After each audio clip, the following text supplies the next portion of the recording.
This presentation on natural family planning. We're delighted to have with us Kait Mayer as our speaker tonight, who has given this talk a number of times, for example, at the Marriage Summit. At this time, I will introduce Father Mike Hall, who will introduce Kait more formally. Because I've been informal things, right? Yeah, great. I can't wait to hear this introduction. Yeah. Well, I did send him an introduction to read, but let's see what. Did you really?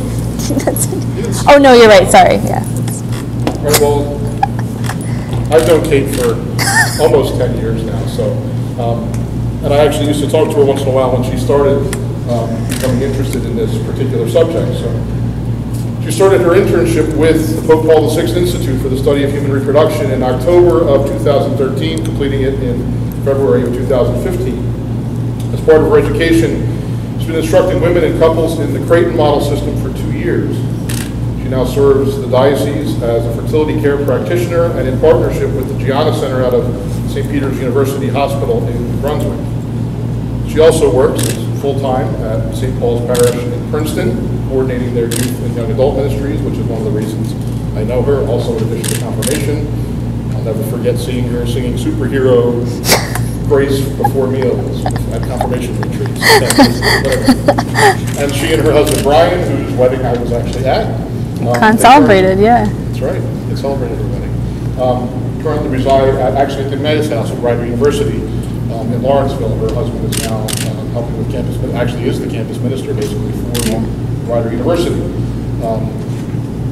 So that's the official introduction. But just before, I know we have a small pandemic group, but what I know of Kait and why I'm glad that she's here, and I think this is a difficult subject for people to tackle, but my personal time that I've spent with Kait and talked to her over the years is she is a person who brings joy and energy to her faith, and her faith is extremely important to her in her life. And it's very rare to see somebody who combines those qualities in the way that she does and can engage an audience of pretty much any age that I've seen anyway. So we're happy to have her. So Kait, the floor is yours. Thanks. That wasn't too bad. She was ready for me to make fun of her. Approved, yeah. Well, thank you all for coming tonight. I am excited to be here as well, and to kind of re-present this topic. So I wrote this article last year for the Monitor, I guess it was a year ago, and I called it Not Your Mom's NFP. And the reason I called it that was because when my husband and I were getting married and we told our moms, both our moms, really, like not in a formal meeting, that would be weird, but when we told our moms separately and sort of naturally that we were planning to use natural family planning, both of our moms were like, I don't really think that's a good idea. They both really felt like that it wasn't really reliable, that if we were planning to avoid pregnancy for the first couple years of our marriage, it wasn't going to serve us very well. And I remember saying to my mom in particular, like, Mom, like that's just not, she's like, well, we use natural family planning, and that's like where your brother and your 2 sisters and you all came from. And she's like, and we were really bad at it. And I'm like, well, it's come a long way, and you know it's very different, and so, but my mom also has like a very low gross threshold, so like trying to talk to her about it, which is surprising because she and I have a lot of really gross conversations, but trying to kind of talk to her about it, she's like a little bit like, oh, I don't really need to hear all of this, and so anyway, so when I wrote the article, I was sort of inspired like that this is not your mom's NFP, that the NFP that my mom used and that Brian's mom used, this is not the same thing. It's really come a long way. And there's really a lot of myths about NFP that are worth sort of debunking. And so for the presentation component, I rely on Mythbusters, which was a great show. I think it's still on. I don't actually know because I don't have cable. It is still on? All right, so that's good. Father Mike said it's still on too. Great show on Discovery Channel, Mythbusters, where they take like these commonly held, they call them all myths until they get they either confirm them or they bust them, or there's like a third one. What's the one in the middle where they're like, I don't really know. Anyway, yeah, I don't know what that one is either. But anyway, we're going to confirm or bust a number of these myths. And I think I had, oh yeah, there it is. Because I have a note here. So as far as special effects go, they use their special effects skills to really kind of bust all these myths. As far as special effects go for me for today, that's as fancy as it's going to get. So don't get too excited.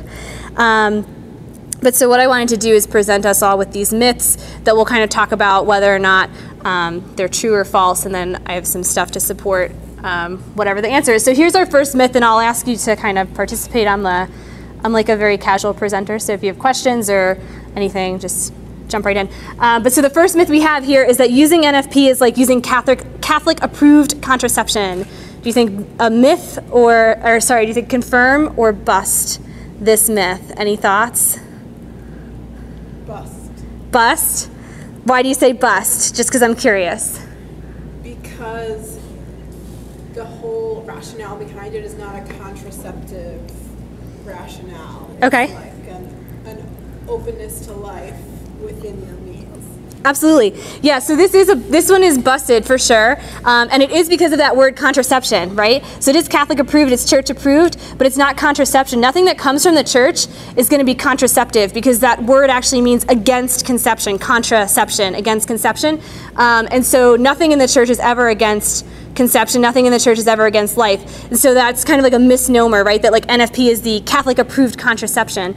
And then there is this sort of habit sometimes in like really faithful Catholic groups to be like, oh, yes, they're using NFP, but they're using it with a contraceptive mentality. And I don't really agree with that. So that would be like an example of, say, like maybe a couple's been married for, you know, or a couple gets married and they don't have any children right away, and then 2 years later they go on like this really extravagant vacation. And so like an outsider looking in could be like, oh yes, I know that they're using NFP, but they're using it with a contraceptive mentality. They're just not having children so that they can go on vacations and, you know, have a lot of money and have a lot of things. And the reality is that like that's a judgment that we can't really cast on anybody else. So I don't really like that idea of like having a contraceptive mentality either. Certainly it's possible that a couple could be using it that way, but it's certainly not our place to judge them. And just to sort of back that up a little bit, these examples come from, this is a great book. This is called The Sinner's Guide to Natural Family Planning. It's by Simca Fisher. It's a really, really great book. It's an honest look at what natural family planning is like. And so this is an example, and I'll kind of try and go through them quickly, but these 4 different women or couples in these various states. So woman A always wanted a big family and has 3 babies in the first 5 years of her marriage, and she has many more years of fertility. Woman B always wanted a big family, but now she has 6 children, and a few of them actually have special needs, so she wants to kind of take a break and she wants to work out some problems that have kind of come up in her marriage in the first few years with having all the babies and the special needs. Woman C always wanted a big family also. She has 11 children, and she probably has another 10 years of fertility to go. And she loves her children dearly, but she is just exhausted, and she and her husband are financially stable and they're emotionally stable, but the idea of getting pregnant again fills her with this sense of dread. Like she just can't fathom it. Woman D always wanted a big family and is on the verge of menopause and suddenly feels this deep, deep yearning for just one more baby. And she can't even really explain why, and she thinks back to like earlier in her marriage, you know, like this, like who she was early in her marriage would never identify with this idea. And so these are 4 women in 4 women in 4 different situations, and for any of us to kind of judge like what the reason is for their deciding to avoid or wanting to achieve a pregnancy, like you can't really do that from the outside. And as we kind of look and reflect at this, all of these scenarios actually are the same woman, just at different stages in her life. So it's a tough thing for us to look at a couple or look at a woman and say, oh, they're using NFP with a contraceptive mentality. You could look at this woman C, they have lots of kids, they're pretty set, they have a lot of money, they're feeling good in their marriage, but like she just cannot be pregnant. So that'd be like an emotional need, you know? And so like there's these different needs. Oh, man, I didn't bring a copy, but Humanae Vitae is the thing that everybody goes to and says like, oh, it says that you can use NFP for, you know, to avoid pregnancy for grave reasons. Well, first of all, it's not grave, it's serious. And second of all, there's a reason there's not a list of what those reasons are, and it's because of how it affects us, that our lives are so, you know, multifaceted that we can't say that one situation is better than another. Another example would be like, could the church just say like, well, if you make this much money, then you should not be avoiding pregnancy? And the answer is no, because if you, so say it's $50,000 a year. If you used to make $200,000 a year and all of a sudden you lost your job and now you only make $50,000 a year, you're not going to be jumping to have a baby. But by the same token, if you've been unemployed for 5 or 6 years and all of a sudden you get a job and you're going to be making $50,000 a year, like, you might want to say, like, all right, let's have a baby. We have all this money now. So, like, there really can't be this, like, list of reasons why it's okay or why it's not okay to avoid or achieve a pregnancy. And this just kind of illustrates it. And these examples came from this book on page 21. But yeah, I love this book. And please feel free when I'm finished, or I don't know, that'd be weird if it was while I was still going, come up and peruse all of my lovely materials because they're all awesome. All right, myth number 2. A couple can only use NFP successfully if the woman has very regular cycles. What do you guys think, confirmed or busted? Busted? Anybody think confirmed? All right, well, you're right. It is busted. NFP accounts for all types of cycles that women can have. So I teach, as Father Mike said in the introduction, I teach the Creighton model, which is one type, system of NFP. There are other systems as well. I'm only an expert in the one, so I kind of lean heavily towards that one because it's the one I know the most about. But so here we have some sample charts. So like this, the top chart like would be, it's a mucus only method. So the top chart has like a cycle where there's really not a lot of mucus. The middle one has kind of a regular mucus cycle. The bottom one has a dry one. Here we have a very long time before, a normal time before ovulation, a very short time in the second line before ovulation. And then on the third line, a very long time before ovulation. And like that's an unpredictable thing. These could be 3 cycles from the same woman and it doesn't make a difference. NFP accounts for all of that. It accounts for women who might have a continuous discharge, which can seem like it's really difficult to navigate, but like it accounts for that. Very, very long cycles that are going, beyond, 35 or 40 days. I was like, does someone have a question? And where are you? And as well as breastfeeding, which can also be a kind of difficult time to navigate NFP, not knowing if you're ovulating or not, but using NFP and like knowing a system and knowing it well really serves all of these situations. I think that's all I had, yeah. All right, so the next myth, NFP is very difficult to learn. Confirm or busted? Now that I showed you all those complicated charts. Anybody?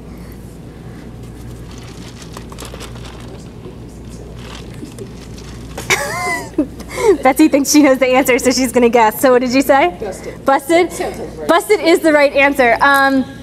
When I start teaching couples, I like to say it's relatively easy to learn, only because I do think there's a learning curve at the beginning. But by the same token, you don't have to have a certain level of education to learn NFP. You don't have to speak a certain language to learn NFP. Any woman anywhere in the world, or any couple, can really learn this. So we're teaching women, my method in particular, like we're going into third world countries and teaching women how to track their cycles in a very sort of basic way so that they can have an understanding of their fertility. So NFP is not difficult to learn in that way. So that's definitely busted. All right, our next myth, NFP is ineffective. That's what my mom said. My mom said that's where I came from. Busted, because we think it's the right answer? No. Oh, because it is effective? Okay, so busted. Yeah, NFP is not just the rhythm method, which is the thing that my mom was thinking of when we had this conversation. With the rhythm method, you have to have that perfect 28-day cycle. You have to ovulate right in the middle of it. And she'll tell me too, she's like, I was so regular. Everything was like totally down to the day. And I was like, yeah, but Mom, it only took one cycle to be messed up. And that's where my brother came from. Like that's exactly what happened. So this is not the same thing. We're not using the rhythm method anymore. We're using much more effective methods of natural family planning. And it's been proven to be up to 99% effective when it's used properly. So here you can see, oh no, I put the wrong slide. Oh, sorry. Let me find the other one because it is really good. Shoot, I'm so sorry. I like rearranged a bunch of my slides. It was a really terrible idea. Okay. So the Creighton model, again, is what I teach versus birth control pills, which claim to be the most effective contraceptive on the market right now. So the Creighton model, its perfect use is 99.5%. What that means is if you did it exactly the way the textbook teaches you, you left no room for human error at all, then it would be 99.5% effective at avoiding pregnancy. Also, if you have normal fertility, this is not like, oh, by the way, you're also secretly infertile, that's why you're not having babies. This is couples of normal fertility. Typical use is more like 96.8%. That's like, oh, I missed an observation, things like that. So like that's like a little more like a typical like human thing. Birth control pills, equally effective with perfect use, 99.5%. So again, if you take that pill at the same time every day, it's going to be 99.5% effective at avoiding pregnancy. But typical use, which is where the human factor comes in, like, oh, I took my pill at 10:05 instead of 10 o'clock on the dot, which really can make that much of a difference, is more like 90 to 96%. So it is actually much lower. So natural family planning has that ability then to be much more, well, as accurate or more accurate, which is really, I think, remarkable. All right, our next myth, using NFP is generally less expensive than using contraception. Confirm or bust? Confirm? You think confirm? Yeah, this one's like pretty easy. I will say it's a little tricky a little bit. So can you see that? Okay. So over here on the first column we have CCL, which is couple to couple leak. That would be like, as far as I know, that's like the least expensive way to learn. And so that's a different method of natural family planning, couple to couple leak. And so the yellow bar represents 1 year of use and the blue bar represents 10 years of use. And how the price would go up. And so with condom use is also relatively inexpensive for the first year, but you can see it obviously goes up by 100% in 10 years. The Creighton model, which is the method that I teach, you can see it's pretty expensive initially, but all of our costs are up front, which is nice. And then to use it over long term, the like annual rate basically drops. It's like you kind of pay all in the first year, and then to continue using it is pretty low and pretty inexpensive. To have an IUD, most IUDs last 9 years. Maybe this is 3. No, yeah, I think it was, I don't remember. So most IUDs can last up to 9 years, and so the cost for using it for 1 year versus 9 years is the same, but it's relatively high. Having an implant, implants typically last 3 years, also pretty expensive up front, but then you have to do it 2 more times to be able to reach that 10-year mark. And then hormonal birth control, you can see it's very expensive over the course of 10 years. So relative to the other methods, it is pretty inexpensive to learn a method of natural family planning. Yes? What would the cost be associated with for the Creighton model? So the Creighton model, the way that it works is it's an instructor-based program, and you have an introductory session and then 8 follow-ups in the first year, and you pay per meeting. And then after the first year, you only have to have 1 or 2 meetings per year or as needed. So we kind of get you settled into learning the system, and then it's like we'll just see you once or twice a year. So this is not computer-based or anything like that? Nope, it's all instructor-based, yeah, and all of our teaching is personalized. So like you could come to, like we could do a group introductory session, but then beyond that, all the meetings are one-on-one, or 2-on-1 if it's a couple. So yeah, good question, thanks. Any other questions? Next myth, it's green. So by green, I mean like natural. It's green. Yeah, confirmed, right. Definitely, that's like the natural, like remember it's called natural family planning. So yeah, it's green. There's nothing that you're doing to try to harness your fertility or to like control your fertility. Everything is totally natural. You're really just making observations, you know, with your body and then determining your fertility based on that. And so there's this really great website, I think it comes from oneflesh.org actually.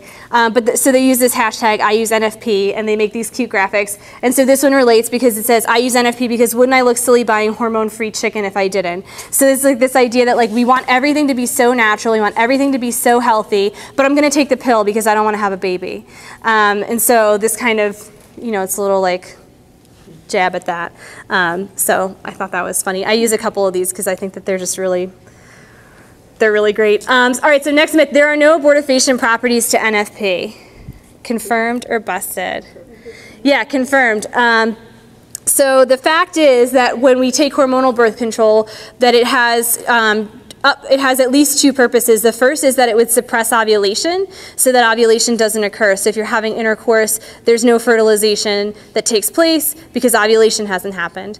And then the second thing that will kick in is that if for whatever reason ovulation does take place and fertilization takes place, it's going to make the uterus a really inhospitable environment so that that fertilized egg will not implant into the uterine wall and it will actually just look like a regular menstrual cycle. But a child was conceived, and the woman would have no knowledge of that.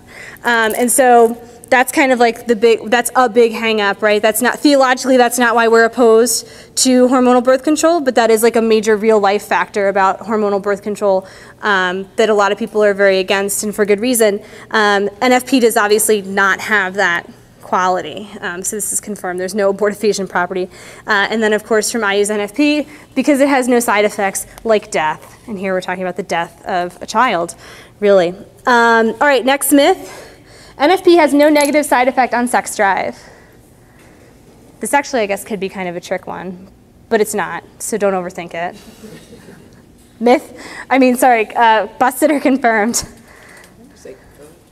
Confirmed. Yeah, and so again, when we're talking about hormonal birth control, I actually have a friend who was, she started taking hormonal birth control, and she was really excited because she had all this freedom from worrying about pregnancy, but she was like, but now I don't really want to have sex ever. And I was like, well, that's like a real thing. Like, she didn't really understand that, but it does. It has this effect because we're sort of, you know, messing with the hormones in our bodies. It can really lower the women's sex drive a lot. And so certainly that's a thing. And again, I use NFP because the pill lowers your libido. These aren't really reasons why I, but it's still funny. Okay. All right, next myth, NFP spoils spontaneity. Confirm or busted?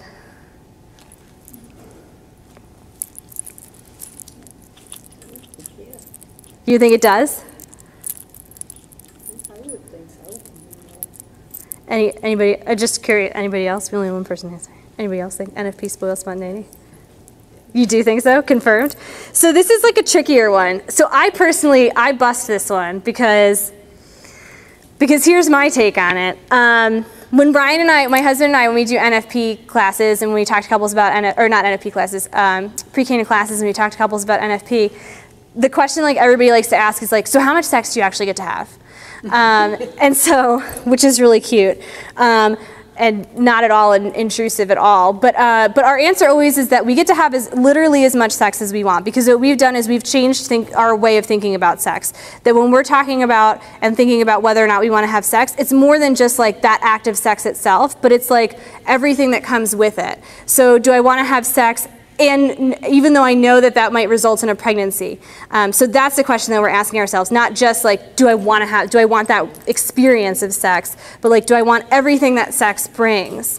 And so for us, it doesn't spoil our spontaneity, because when we're trying to decide if we're gonna have sex or not, like, first of all, we're always talking about it anyway. Like, all right, never mind. Not like that's all we talk about. But we do communicate about it a lot. And, you know, like that's part of our conversation is today a day of fertility or infertility? Could it result in pregnancy? Could it not result in pregnancy? Do I want to have sex with you tonight? Or would I more rather desire to express my love to you in a different way, knowing all that sex encompasses? So for us, it doesn't spoil our spontaneity. If we want to be spontaneous, we know what we're taking on. We're taking full responsibility for everything that could result from that act. As opposed to just saying like, I just want the sex and not the baby.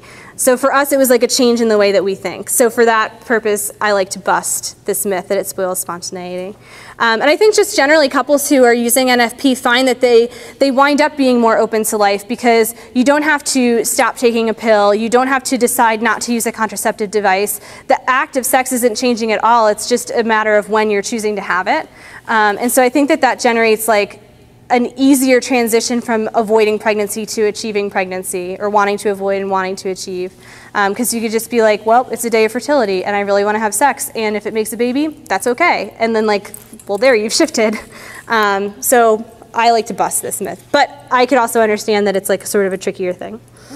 On their sides, if the spouse is not on the same page as the woman, right, is it even possible to? So that's like so the question was if a spouse is not on the same page, so like if one person, I would argue it doesn't even have to be the woman wanting to do NFP, but like one person wants to do NFP and one person does NFP and one person doesn't. I can't actually speak from experience about that, because thankfully we've always been on the same page, but I do see, because I'm in a lot of online groups, I do see a lot of women posting about, like, oh, like I'm getting my husband on board, so I do think it's possible. I'm not really sure how they're doing it, but I also will say that NFP does sort of require this increased communication about sex. And like that can be uncomfortable for couples at first if they're not used to talking about it. But I think that that's really one of the crucial things that it enhances in a marital relationship is like, now you have to talk about sex. Like if you're gonna use NFP and you want to avoid a pregnancy or you want to achieve a pregnancy, like if you're not just like whatever when you're using it, like it's gonna have to increase your communication because you have to talk about your intentions and how you're feeling. And even for me and Brian, you know, we've been married for 3 years, we've been using NFP for 3 years, and we still have like, you know, and it's not always an easy conversation, but we still have these conversations about like when we would want to get pregnant, or what kind of struggle is it right now to get pregnant, or what would happen if we had a baby in 9 months. So like we're still always having those conversations. It's not like we didn't like figure it out in the first 6 months and like now we're good.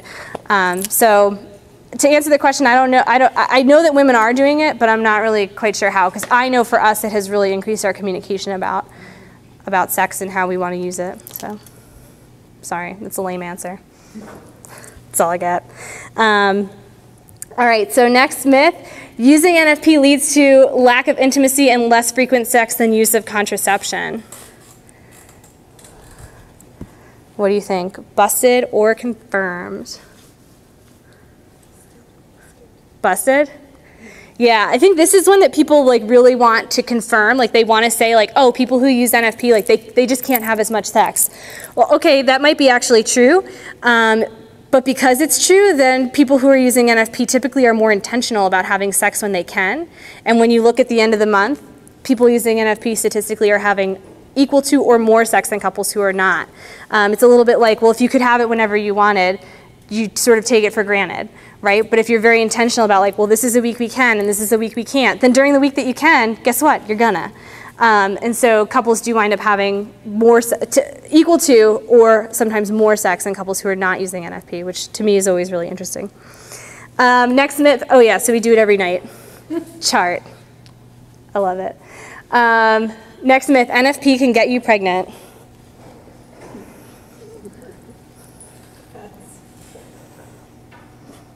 Anybody? Confirm? Bust?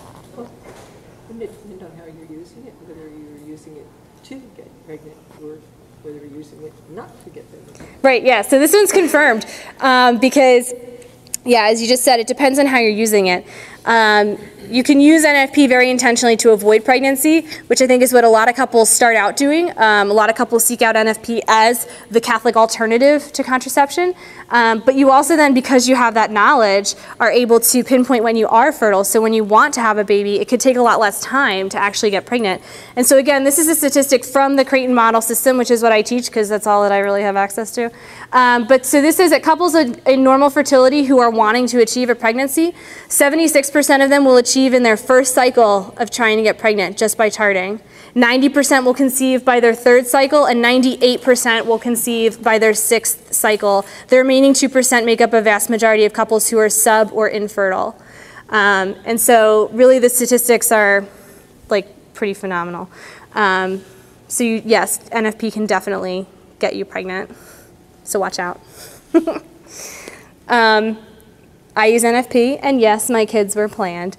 There's always this thing too, like when we talk about NFP again in my family, my brother would be like, everybody who uses NFP has like a ton of kids. I'm like, yeah, but that's probably because they wanted a ton of kids, you know? If they didn't want kids if they didn't want to get pregnant badly enough, then they would have done it right, which is not a thing. You can't not do it wrong. All right, next myth, NFP is unscientific and therefore unreliable. Confirmed or busted? Busted. NFP is actually, the systems that we use right now are very scientific, and therefore they are very reliable. We saw the statistic earlier that it's 99.5% effective at avoiding pregnancy, and that in 6 months, up to 98%, within 6 months, 98% of couples wanting to achieve a pregnancy would be able to do it. So it is definitely very reliable, and it's because it's based on that scientific thing. This is where I mixed up the slides, sorry. So again, NAPRO technology is a scientific medical component that sort of supports the Creighton model supports NAPRO technology. NAPRO technology is like the medicinal side of it, and the Creighton model is like the charting side of it. And so this is a side-by-side of infertility treatments done with NAPRO technology versus with in vitro fertilization and their success rates. And so with infertility due to endometriosis, NAPRO technology has up to a 76% success rate, whereas in vitro fertilization is as low as 21%. With polycystic ovarian syndrome, up to 80% success with NAPRO technology, 25% only with IVF. And tubal occlusion, which is like a tubal blockage, up to 38% effective with NAPRO technology, and only 27% effective with in vitro fertilization. And so this just really highlights that NAPRO technology is really trying to, first of all, it's all in keeping with church teaching, which is great. Its efforts are always to restore fertility and allow for pregnancy to happen naturally. And you can see that the rates are not spectacular, right? So like we're still struggling in this, like at like 80% being the highest rate, like that's really not that good. But it sure beats 25%, which is what people are paying so much money for, to have their fertility sort of worked around instead of restored. And so again, it is very scientific and it is very reliable, and yay for NFP. And so this one says, I use NFP because we decide when we're taking a chance, not Pfizer. Again, because it's so reliable, you're not relying on some drug or some device to protect you from pregnancy or to protect you from your own fertility. You're making that decision on your own. So NFP, use of NFP opens doors to complete health care. Confirm or busted. This is like a confusing one because I didn't do a good job wording it. Everybody always looks at this one like, what? So the question kind of is, could NFP potentially open doors to complete health care? Confirmed?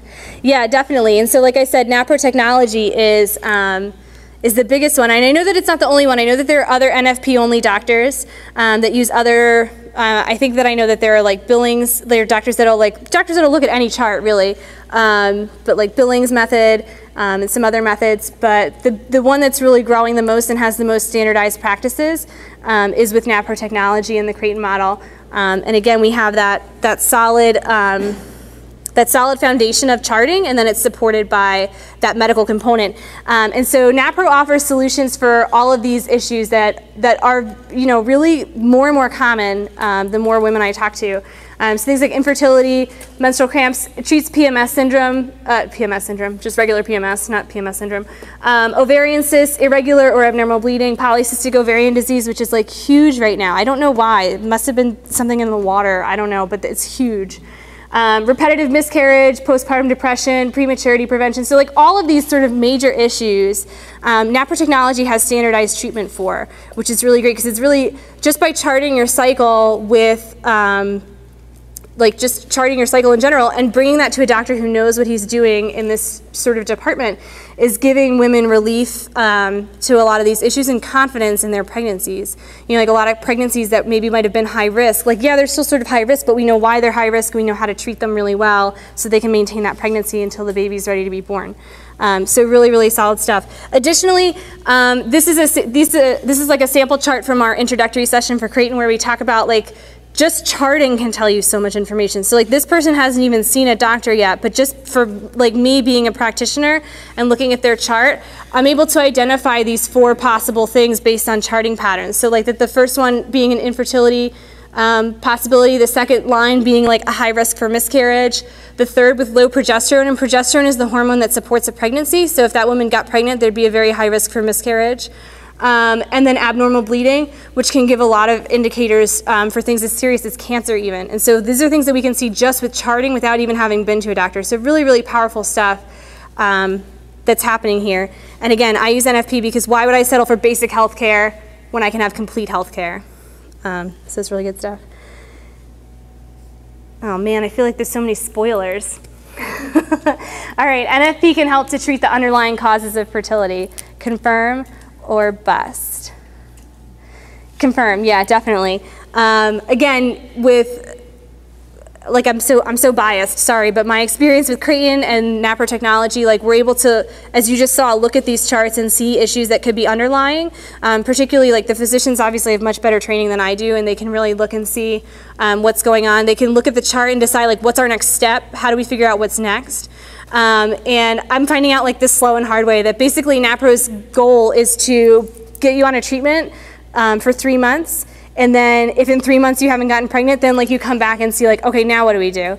And then 3 months, then you come back and say, okay, now what do we do? Because again, going back to that slide before where it said 90% of couples of normal fertility would achieve within 3 months, they're using that statistic to sort of dictate how they do their protocols, which is really, I think, impressive. And so here we have a chart that shows, oh man, I forgot what it shows.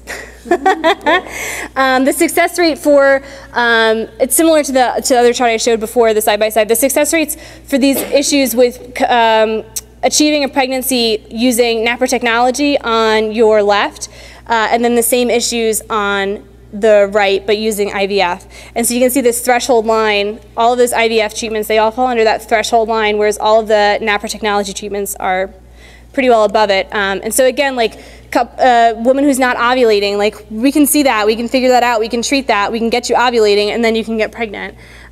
Just generally building your family. PCOD, which is the same as the polycystic ovarian, you know, you can see that that's the issue.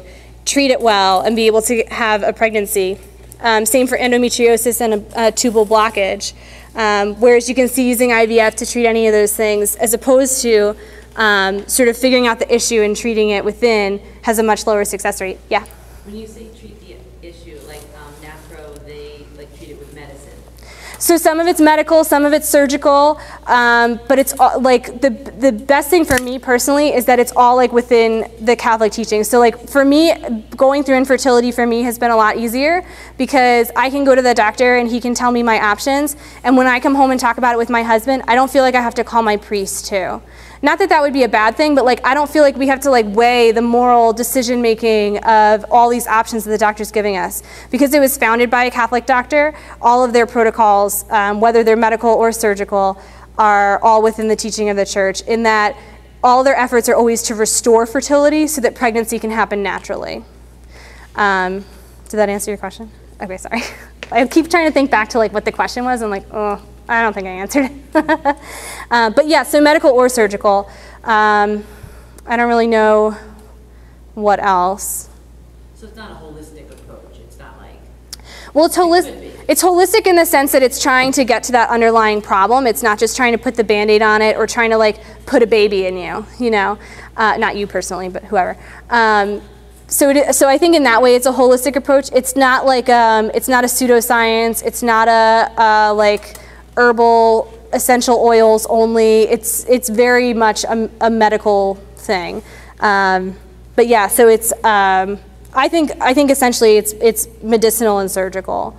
So a lot of success with things like oh shoot, what's it called? Well, they'll do ovarian wedge resections. So for like someone with PCOS where they have a lot of cysts on their ovaries, they'll actually cut a wedge out of the ovary to make it smaller so that it functions better, stitch it back up. That's very successful. Also just the general like first line of defense is a laparoscopy, which is where they just go in and sort of, it's like an exploratory surgery where they just go in to see like what's going on in there. And so like that's usually the first surgical line of defense, depending on the condition. But then, yeah, a lot of medical stuff too, a lot of like follicular development, like medicine to help the follicles develop properly for women who aren't ovulating, a lot of like serial ultrasounds, where you go back for ultrasounds, you know, like a bunch of days in a row to see if you can actually see the follicle rupture, things to determine if someone's actually ovulating. So they're really about like finding the issue first and then sort of treating, you know, whatever they think the issue is. So good, it's so good. Oh wait, that's it, sorry. So any other questions? I forgot that was the last one. Any other general questions about stuff we have talked about, or questions about, like I'm happy to answer more questions about NAPR technology or the Creighton model itself or anything like that. I don't even know how we are on time. Oh, that was a little quick, sorry. But yeah, I'm happy to take any questions. I think I've often had questions like interspersed throughout, that makes it longer. Thoughts? So many women are waiting until they're older to start their families. Mm-hmm. Now, suppose somebody gets to that point, they are unable to get pregnant. Now, is NAPR likely to increase their chances if they follow it as far as getting pregnant? Yeah, so the question was for like women or couples who are waiting a little bit longer to start their families, to start having children, is there like NAPRO support for a woman who is older and unable to get pregnant, essentially? And I think yes, to some degree. Certainly IVF is going to be a little bit of a different approach where like IVF will put a baby in anybody. NAPRO is going to work with what you got. So if you're entering into menopause, it's going to be a lot harder to get pregnant with no matter what procedures NAPRO provides you with. But if it's an issue of you're not ovulating regularly, like that can be something that could be addressed. Or if it's an issue of you've never been pregnant, so you didn't actually know that you've been infertile your whole reproductive life because your tubes are blocked or you have endometriosis, those things are all going to be treated just like they normally would with anybody in any age. So there is support in that way. But like I said, it differs from IVF, where IVF is just going to say like, I don't really quite care how old you are, we're going to put a baby in you. I mean, I'm sure that there's more parameters than that, but essentially. So, good question. Any other questions? Yeah. So I learned a method that incorporated basal body temperature, but soon found out that that didn't really give me much information. So I have kind of an adapted method now that really looks at mucus and cervix only. Mm-hmm. But I'm like concerned about, well, I'm not really using the Creighton model, so could I just misinterpret a cycle and have a surprise in the future, so the Creighton model, I'm wondering if, at this point, 8 years in to using NFP, I should go for a refresher, just because there's so many tricky situations, like you said, like constant mucus, or when you're breastfeeding and you're like, when is fertility coming back? Right. So I always, because I teach an instructor-based method, I tend to think that it's very effective. And I think that, I would encourage you to, not because I want to teach you, which I would happily do, but I would encourage you to, because yes, there are a lot of different situations that can come up, and the beauty of having an instructor-based system is that you can call your instructor anytime and say I don't know what's going on. Can I send you my chart and you can tell me what you think is happening, or do we need to get together so that I can have a follow-up? And so I try to offer that for my we would call a long-term client, where you're only coming once or twice a year at that point. But I always tell my clients, if something comes up, just call me or email me, I'll do your chart review. And there are times in our lives when everything can just kind of change seemingly for no reason. All of a sudden, oh my gosh, I have all this mucus and I don't know what to do with it. And one of the beauties too of Creighton is that it is mucus only, which for me then is a type A. When I was discerning which method I was going to use, mucus only did not make sense to me, because I was why would I not want to do CCL where there's 3 things that I'm checking? Why would I not want to do that? But then after actually learning Creighton, the deal is basically that it's so detailed and it's so standardized about the mucus that really is all that you need. And the other thing that was discovered that Dr. Hildreth didn't actually discover it, but he really promotes, he's the one who developed the system, is that you don't just need a good egg and good sperm to get pregnant, you also have to have that good mucus. So the mucus has such an impact on our fertility that we sort of take for granted.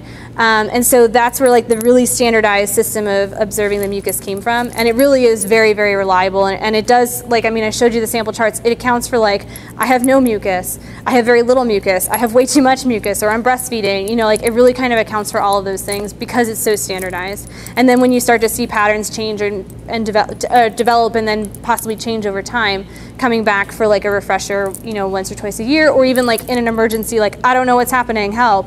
I have always found, because I also learned from an instructor, I didn't just go and learn this and start doing it, but even now I'll still send my instructor stuff just to have another pair of eyes and be can you look at my chart please and tell me what's happening? So I certainly, my personality, I like that, so I don't know if that answered your question. Thank you very much. Oh, you're so welcome, thanks for coming. Does Obamacare cover the costs associated with the Creighton model? That's a good question. She asked if Obamacare covers the cost of learning the Creighton model. The answer mostly is no, but if you have an HSA, you can usually pull from your HSA account to cover the cost of instruction, because it's an educational, it is a healthcare like tool, but it is an educational system. And so in that way you can typically get your HSA, you can apply like funds from your HSA to it, but if you don't have an HSA, it's likely that it wouldn't be covered. But then in terms of costs for me personally, like I'm not about the money. That's like not my deal. So if someone comes and is like, hey, like I literally taught a woman who she was actively fundraising to become a missionary while I was teaching her. So she really strongly felt like she could not pay me to do it, and so she paid me in baked goods, and that was awesome. So like baked goods. She would bring me like, she brought me a peach cobbler one time, and it was awesome. And like, that's great. So like, I'm not about, like, I do think it's expensive, especially at the beginning. Like, I totally own that. It was also expensive for me to get the education. So like, I kind of have to, you know, be fair to everybody. But I'm also very willing to bend on that for people who are, you know, in a different sort of need, so. One thing that intrigued me was when I saw that it was beneficial to use this method because it could help or whatever postpartum. How does that work to help that? Yeah, great question. So how does learning a natural system help with postpartum depression? Right, specifically depression? Yeah. So typically postpartum depression is caused by low progesterone, and as long as you're able to get your progesterone tested, and then you can get progesterone supplements. Typically for postpartum depression, they're injections.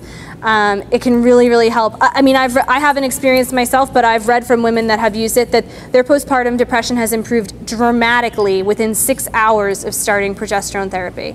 And so it's apparently it's really just a low progesterone issue that's not being identified in like mainstream medical. Horrible, isn't it? Yeah. I know a woman that took her life because of postpartum, and they're telling me that it's a good percentage of Like it is treatable, yeah. So it's good stuff. I mean, this is not that that's very sad, but this is good. So some insurance companies will cover it? I think it depends. I want to say probably not, but I do think it depends on also the company you work for more than your insurance company and the type of plan you have. So the HSA is like the health savings account, or you could have an FSA, which is like a flexible savings account. And there has been a lot of success of women using those. So like, you know, like you get like a checkbook or whatever, and so for that account, so instead of like paying, you know, with your debit card a copay at the doctor's office, you write a check from that account. You could do the same if you were getting classes from me. You would have to just look at the terms of your policy and make sure it's approved. And what is like the cost, like ballpark? Are we talking like hundreds or thousands or like? Sorry, what was the cost? What?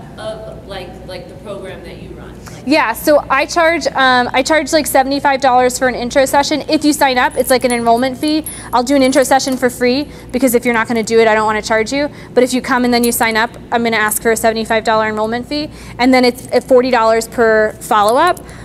Which initially, so the follow-up schedule is like every 2 weeks for the first 8 weeks. So there's 4 right off the bat, and then it's every 2 weeks. So it's at weeks 2, 4, 6, and 8, and then it's at months 3, 6, 9, and 12. So it's 4 in 8 weeks, and then the remaining 4 over the course of the rest of that year. And then I'm still a little bit new on the business end of it, but I'm trying to figure out ways like, well, if you pay for the whole year up front, you'll get like a 10% discount, or if you want to make monthly payments, it might be a little more in the long run, but it's not so cost heavy up front, you know, so I'm trying to like figure some different payment styles out for people just to be a little flexible. Or if you need to pay me in peach cobbler, that's okay too, you know, so. That's how Father Mike would pay, peach cobbler. What's that? Yes, number 9. Cool, any other questions? No, that's it. What are some of the challenges like working with youth like you do on board?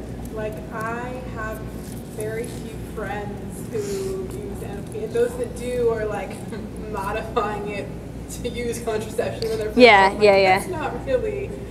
So wait, can I just tell you, the first thing I would say to a couple who's using NFP, it's actually called FAM, Fertility Awareness Model, where they're like using NFP, but then when they're fertile, they'll use like condoms, say, right? The first thing I always tell them is like, the only time that condoms fail is when you're fertile. Condoms don't fail when you're infertile. So when they're like, condoms are effective up to 80%, Well, that's across the whole month, and for most of the month, you're not fertile. Okay, so condoms fail 100% of the time that condoms fail, it's when you're fertile. So I always tell people that. But so the question was like, how do I kind of get young people excited about this, essentially? For me, I work mostly with high school students professionally, and the thing that works with them across the board about any topic is authenticity. So like, not to brag, but like, I'm doing this, I'm living it, and I'm being real about it, and that's attractive to young people. And then for couples my own age, like, you know, I don't know, I have such interesting conversations with them about, you know, about NFP and then about like sex and morality or sex and theology. And so I think that like our generation's just seeking truth, and we're kind of looking everywhere for it. And so like if we can be a voice of truth in sort of the desert of non-truth, that's also attractive. But definitely for young people, like they want to know, and they like younger, like high school, like they can see through you in a second. If you say you're doing something and you're not doing it, they know. So it's like I have like this like built-in accountability in my life. Like I have to do everything okay because otherwise the kids will know. But yeah, I just find that authenticity. And so then too, again, like I was saying to Father Mike before we started, like, can we all kind of agree that the jump between NFP and theology of the body is like pretty small, right? So like the whole idea of NFP really is rooted in theology of the body as well. So when I picked from my library, like what am I going to bring? I never know where to draw the line because like some of it's like really definitely about NFP, and then some of it's like NFP and sex, and some of it's like sex and marriage, and then it's like marriage and theology. Like I don't really know where to stop. So I kind of brought a little bit of everything. So I have up here, and please come up and peruse.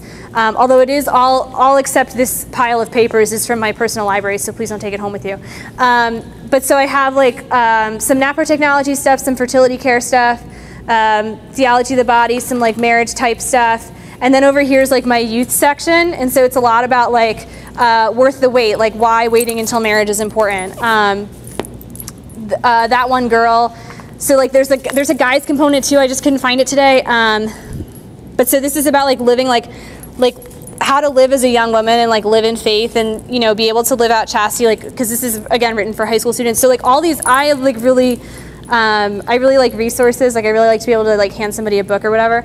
And then I also know that if you really love me, I've been working with teens for, I don't know, 10 years, and people have read this book and it's changed their relationships in their teenage years, which is huge. It changed my relationships in my teenage years. It changed what I was looking for in marriage when I read this book. So this is a really good one too. So less about NFP, but more just about like the church teachings of truth about our sexuality and who we're called to be, and how we're called to live chastity. So please feel free when we're finished. Yeah. Do you do any talk about the health, like the risks associated, like with the pill? Not specifically, because unfortunately my career is not in like trash talking hormonal birth control, although I would love for it to be. But when I do the intro session for the Creighton model, we do talk a lot about the benefits of it. So rather than sort of, you know, it's like the Windex commercial where like, or like the Bounty commercial where they're like, this is Bounty and like this is the competitor, right? So I don't do so much about the competitor. I do more about like, this is Bounty. So I don't talk about it too much, and I have to recognize too that I'm not like an expert on hormonal birth control. So when I talk about like how hormonal birth control works, like that's my general knowledge of hormonal birth control. I don't know that every single hormonal birth control has an abortifacient property, but what I do know is that NFP never has an abortifacient. Do you know what I mean? Like there's like that sort of slight difference. Yeah, but like I just recently over the last few years found out that the birth control pill is a group 1 carcinogen. Yes. You know, and that's just something I think a lot of people don't even know. Right. And it's all, you know, perfect solution to everything, but it's not. Yeah. I mean, unfortunately, again, like we try to really present the positive of the system that we're promoting, as opposed to. I mean, I certainly think there's value to that, to people knowing the truth about what they're doing. The youth, Yeah. They see the one side. Right. Well, and like I've had youth too, like youth, like go on the pill, and they're like, but I'm not having sex, so it's okay. And I'm like, yeah, morally you're correct, but like let's just talk about your health for a second. It's a really, really poor choice. I had one youth who I worked with in Baltimore, and shortly after I left, she was telling me that she had gone to the doctor and that he put her on the pill, and she's like, but I made sure it was one that doesn't abort babies, and I was like, okay, good. And then she was like, and also I'm not having sex, so it doesn't matter. And I was like, well, you're right about that, like from a sin standpoint. That's what they're all very concerned about, sin. So you're right about that from a sin standpoint, but like let's just rewind for a second and talk about your health. It's still not a good choice. I had someone in one of the other workshops I was doing ask, like, is there ever a situation that I would recommend a woman should take the pill? Like, is there ever so great a reason that a woman should avoid pregnancy that the pill would be more reliable? Well, first of all, I don't think the pill is more reliable than this. The statistics show that it's not. But also, I would never recommend the pill. I can't. I would never recommend the pill. I know too many women whose fertility has been compromised by the pill, aside from all the other side effects. So I don't recommend the pill. Other questions or thoughts? It's amazing in a culture where everyone's trying to be so green and natural, and like the one slide where you said about, you know, eating organically and hormone-free animals. Right. And then yet, you know, like birth control has such high levels of hormones that you're putting into your body. Right. Do you feel like there is it starting to shift? Is there, I mean, I'm sure there is a movement that's trying to push all of this more mainstream, but, you know, I don't know, are you seeing it? I mean, if you're in high schools or you're... I don't see it like, right, I don't see it like... Like among my peers and people. Yeah, I don't see it like personally, but, well, actually, no, that's not true. I do. So one of the couples that I teach, and I'm not saying who they are, so it's okay, but one of the couples that I teach, they're not practicing Catholic, they're not in it for the religious reasons. She just said to me before they got married, like, I just can't take the pill. I can't do it, and I can't take the pill, and she's like, and condoms aren't going to cut it. So I was like, okay, like, let's do this. Now, they are a couple who uses condoms when they're fertile, and I do constantly tell them that condoms only fail when you're fertile, but they had this desire to come into the system to learn a natural system because they don't want to be on the pill. So it is a reality, and it is starting a little bit small, and it's a little bit regional too. I read somewhere that it's a little more, like, totally not trying to stereotype, but I did read somewhere that it's a little more prominent in the California area where everything is like crunchy and natural and everybody's raising chickens in their backyard, which is great, and I like totally would love to raise chickens one day. So I think it is starting to come along a little bit, but it's a slow starter. And a lot of the stuff that I use NFP is, you know, using for their marketing is sort of capitalizing on that market. So like I said, when they said, I don't know, one of the ones that I said, well, that's not why I use NFP. Because the point is, like, I use NFP because that's what God has given us, that's what the church has given us to, like, partner with God in the creation of our families. Like, that's why I use NFP. But like all these other things that they're saying, like that's like icing on the cake, you know. So. How do you get into the high schools, or is it purely only in the Catholic schools? Oh, I work with high school youth in my full-time job. So that's like that's the extent of my. In the Catholic. I'm a youth minister at a parish. So do you actually teach the youth about? Not specifically, but certainly when it comes up. So like this summer we did Love is Our Mission, which was the preparatory catechesis for the Holy Father's visit for the World Meeting of Families. And it was very family focused, and it was about marriage. And one of the chapters was very much about, you know, sort of NFP and artificial reproduction and stuff like that. And so I took that opportunity to talk to them a little bit about it. Some of them did not know that contraception was not acceptable and, you know, within church teaching. So we did have some really fruitful discussions. So certainly, like, I appreciate having the knowledge to be able to talk to the youth about it, but that's not like my primary goal with the youth per se. My primary goal with the youth is to get them to heaven. So this is just a small step on the way. So yeah. But yeah, I'm not like going into, I would love to do that. If anybody wants to contract me for a high school, I would love to come in and do that. The thing is, that seems so crazy because it is a science, and it Yeah. seems that it's been kind of like mispromoted or something, so that they think the Catholic Church is against science, but it is a science. Right. And Yeah, for sure. And so what actually happened when the system came about, this to me is so inspiring. Dr. Hilgers, I think he was like in his residency at the time, and it was when Humanae Vitae was released. And he knew that it was being released and was interested in reading it, and so he went to like his campus minister or something and asked for a copy of it, and the campus minister was like, oh, you don't want to read that. And he was like, oh, wait, no, now I definitely do. So then somehow he got his hands on a copy. And there's a section in the back where the Holy Father had put out this commission for, for priests, for laity, for faithful married couples, and then for scientists and physicians. And Dr. Hildreth read that call to scientists and physicians and really took that to heart. And part of the call was to develop natural systems that couples could use to embrace their fertility the way that God had given it to them, but also to encourage them into responsible parenthood. So when we have situations where couples are wanting to avoid pregnancy, how can they go about that based on the parameters that were sort of given in Humanae Vitae?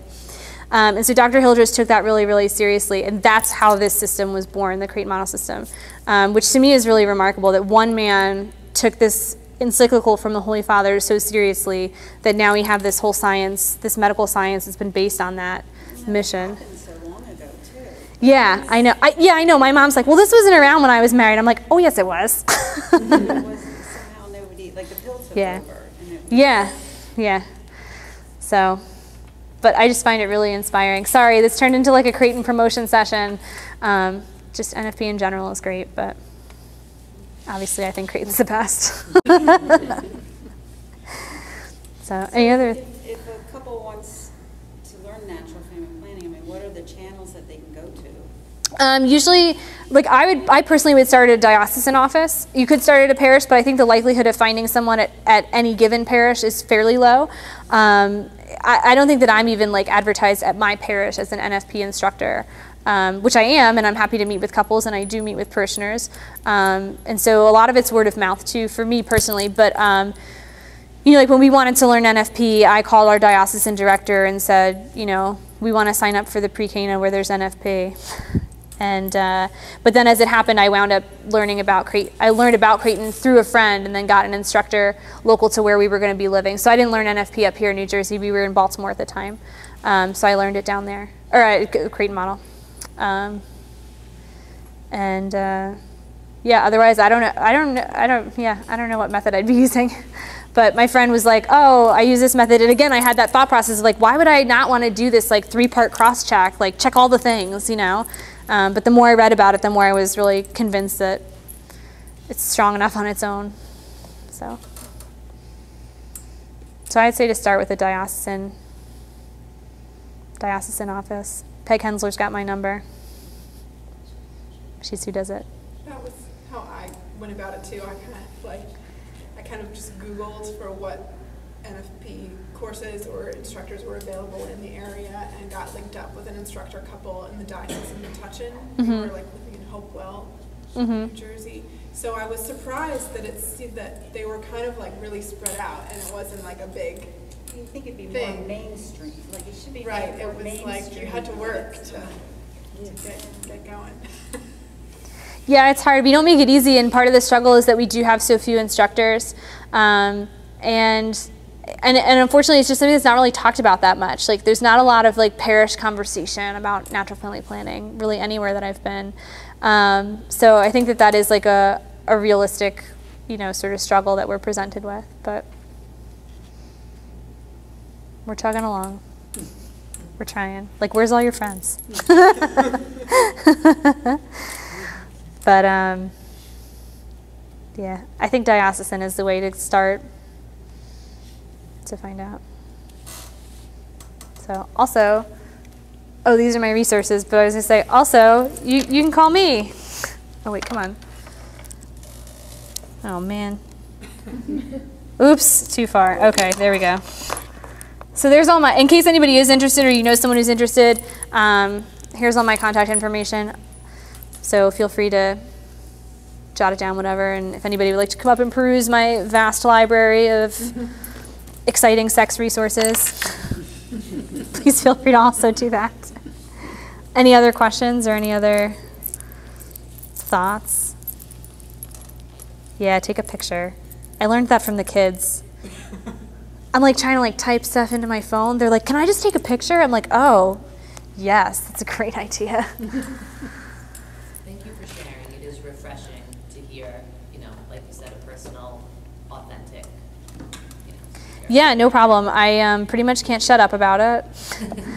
I have friends who we have like met, and like in our second or third conversation, we're having awkward conversations about NFP, and they like won't let me live it down. They're like, remember that time that it was the second time I met you and we were talking about cervical mucus at Starbucks? And I'm like, yes, I do. So my husband actually just sent me like a message yesterday. They're coming out with some new thing that I will not bore you about. But his subject line was like, in case you want to get rid of that last shred of dignity you have, and then like sent me this thing, and I was like, no, I don't want it. I'm gonna get rid of it.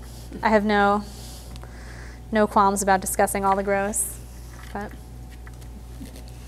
thank you all for coming. I'm really glad you guys were here. I hope it was helpful and insightful and all that. And please come look at books because they're all really good.